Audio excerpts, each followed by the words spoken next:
A caballo entre las tierras del Jiloca y Daroca, en un páramo situado a unos 1000 metros de altitud, está el principal humedal salino de Europa Occidental, la Laguna de Gallo Canta. Esta concentración de agua ocupa el fondo de una cuenca cerrada de unos 500 kilómetros cuadrados. Además, sus dimensiones son notables. Cuenta con 7,5 kilómetros de longitud y una anchura de 2,5 kilómetros. Y se preguntarán, ¿cuál será el fondo de esta impresionante laguna?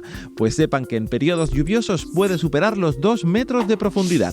Todas estas características la convierten en un paraíso ornitológico. Cada invierno es el lugar elegido por la grulla común para hacer un alto en el camino durante el transcurso de sus viajes migratorios. Se han llegado a contabilizar hasta 65.000 ejemplares de paso y unos 10.000 ejemplares invernantes. Sin duda, un auténtico espectáculo visual que vale la pena vivir.